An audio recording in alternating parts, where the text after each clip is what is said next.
بسم اللہ الرحمن الرحیم۔ میں Muhammad Arif centre of Islamic banking and finance کی طرف سے بات کر رہا ہوں، اور آج ہمارا موضوع جو ہے وہ کچھ امپورٹنٹ ایشوز کے اوپر اپنی رائے دینا ہے۔ سب سے پہلی بات تو یہ ہے کہ ایف اے ٹی ایف کا ہم مسئلہ اس وقت سب سے ایک امپورٹنٹ نظر آ رہا ہے۔ ایف اے ٹی ایف جو 1989 میں بنائی گئی تھی G7 کنٹریز نے، اور پیرس میں اس کا ہیڈ کوارٹر ہے، تو اس کے اندر اصل ایشو یہ تھا کہ انہیں یہ دیکھنا تھا کہ جو ٹیرر فائنینسنگ ہو رہی ہے اور منی لانڈرنگ ہو رہی ہے اس کو کس طرح بین الاقوامی طور پہ کنٹرول کیا جائے۔ تو اس کے تحت کچھ شرائط انہوں نے اور کچھ رولز ریگولیشن طے کیے جو ہر کنٹری کو فالو کرنے تھے۔ اس میں پاکستان جو ہے 2017-18 کے اندر یہ گرے لسٹ میں آیا، اور اگر کوئی کنٹری گرے لسٹ یا بلیک لسٹ میں آتا ہے تو ظاہری بات ہے کہ اس کی جو اکانومی ہے وہ متاثر ہوتی ہے، کیونکہ اس میں کچھ پابندیاں لگتی ہیں اس کی ایکسپورٹ امپورٹ کے اوپر۔ تو یہ جو چیز تھی یہ چل رہی تھی، لیکن اب یہ 2000 یعنی فروری 2020 میں، پہلے یہ 25 کے قریب کنڈیشنز تھیں جو oblige کرنی تھیں پاکستان کو، لیکن یہ اب گھٹ کے 10 یا 15 کے قریب رہ گئی ہیں۔ اب اس پر ہماری گورنمنٹ یہ کر رہی ہے کہ ایک اس میں کچھ قوانین ان کو پاس کرانے ہیں اپنے آئین کے اندر، اور اس کے لیے امینڈمنٹ کرانی ہے۔ اس میں ایک انہوں نے اٹیمپٹ کی تھی جو سینٹ میں جو فیل ہو گئی، اور وجہ اس کی کیا تھی؟ وجہ یہ نہیں تھی کہ کوئی اپوزیشن پارٹیز اس کی مخالفت کر رہی تھی، بلکہ وجہ یہ تھی کہ دو کلازز انہوں نے ان امینڈمنٹس میں یہ ڈالی کہ اگر کوئی منی لانڈرنگ یا ٹیرر فائنینسنگ کا کیس ہے تو وہ بغیر کورٹ آرڈر کے آپ اس کو اریسٹ کر سکتے ہیں، کسی بھی آدمی کو، کسی بھی آدمی کو۔ اب اس سلسلے میں نیب اور پولیس جو ہے یہ جو چاہے کرے۔ تو یہ ایک ایسی تبدیلی ہوتی یا ہوگی جو اس ملک میں چنگیز خان اور ہلاکو کا نظام لے آئے گی۔ یعنی جس کو چاہیں آپ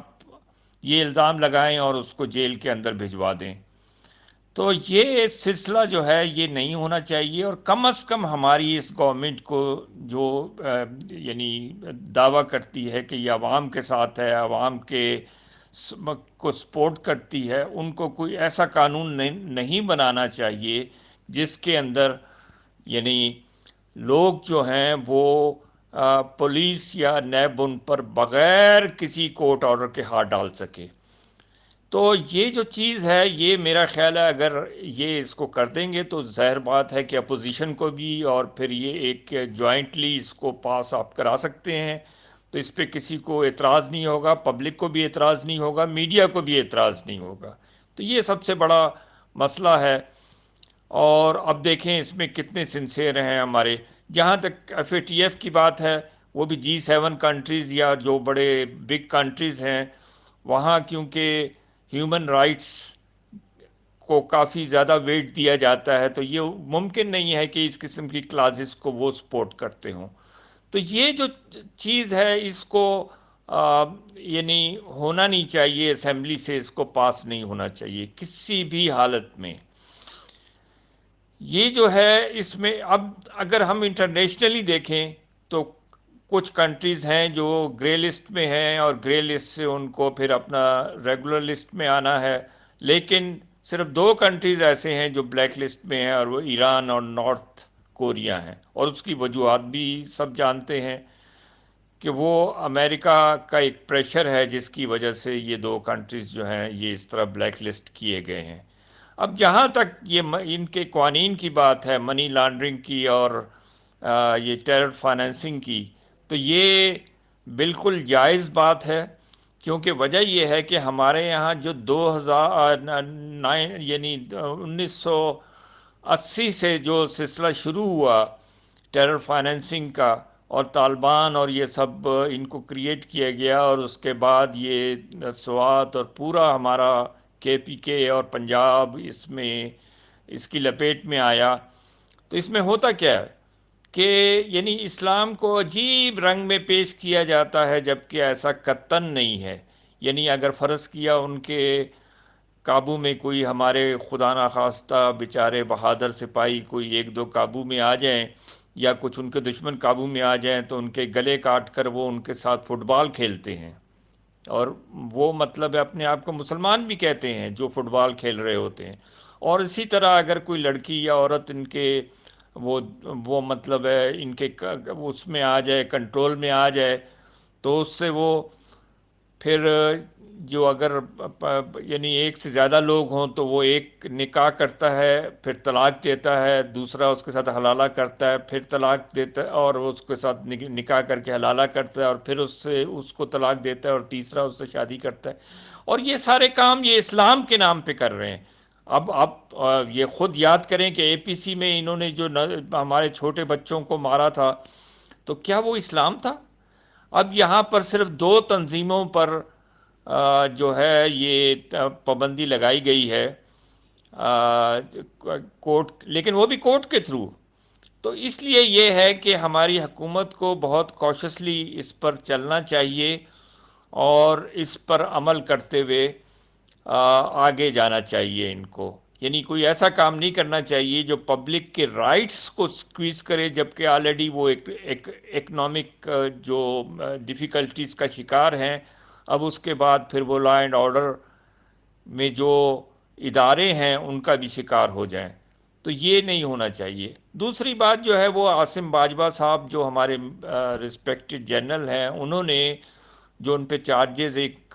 صحافی نورانی صاحب نے لگائے تھے، چارجز نہیں بلکہ ایک انہوں نے ایک خبر ریلیز کی تھی، تو اس میں ظاہر بات ہے کہ کچھ کمپنیوں کا ذکر تھا، کچھ اداروں کا ذکر تھا جو اس کا، اور اس پر انہوں نے اب تردید بھی کی ہے عاصم باجوہ صاحب نے، اور اس کو انہوں نے کہا ہے کہ وہ بالکل قطعاً یعنی اس قسم کے معاملات ان کے ساتھ نہیں ہیں۔ تو یہ جو یعنی یہ ایک بڑی اچھی روایت ہے۔ یعنی اس میں بات یہ ہے کہ مجھے یاد پڑتا ہے کہ ایک آدھ مرتبہ جب کنٹونمنٹ جہاں میں رہتا ہوں ملیر کینٹ، وہاں میں داخل ہو رہا تھا، اور وہاں پر ایک فوجی نے جو گاڑی دیکھتے ہیں، چیک کرتے ہیں اور تلاشی لیتے ہیں، لیکن مجھ سے اگلی گاڑی جو ہے جو جا رہی تھی، اس کو جب میں نے کہا کہ تم نے اس کی ڈگی کیوں نہیں چیک کی، تو اس نے کہا میری مرضی۔ لیکن جب میں نے اس پہ اعتراض کیا ہے کہ بھائی مرضی بھی کسی قانون کے تحت ہوتی ہے، یہ تو نہیں ہوتا کہ آپ کوئی بھی آپ کا آدمی ہو، یعنی ایون قائد اعظم جب فرسٹ ٹائم یہ ملیر کنٹونمنٹ میں آئے تھے تو ان کو جب روکا گیا تو ان کی تلاشی لی گئی، تو انہوں نے اس کو اپریشیٹ کیا۔ یعنی اس میں کوئی آدمی قانون سے مبرہ نہیں ہوتا۔ لیکن بہرحال یہ سوچ سوچ کی بات ہے۔ میرے ایک دوست ہیں جو بریگیڈیئر رینک کے ہیں، اور ان سے جب میں نے ذکر کیا تو انہوں نے کہا کہ اصل میں یہ مسئلہ اس کا نہیں ہے، یعنی کوئی اس قسم کی بات نہیں ہے، بلکہ یہ جو فوجی ہوتے ہیں یا جو لوگ ہوتے ہیں، ان کے پس منظر کے حساب سے ان کی ڈیلنگز بھی ہوتی ہیں، تو اس کا کوئی آرمی یا ملٹری سے کوئی اتنا تعلق نہیں ہے۔ بہرحال عاصم باجوہ صاحب نے یہ تمام جو صورتحال کی وضاحت کی ہے، ہم سمجھتے ہیں کہ اس کے بعد اگر کوئی ڈیبیٹ یا ڈسکشن بھی ہوتی ہے تو اس کو ود ان باؤنڈریز رہنا چاہیے۔ اور اسی طریقے سے جو اور بہت ساری باتیں آ رہی ہیں کیانی صاحب کے متعلق یا یہ مشرف صاحب کے متعلق،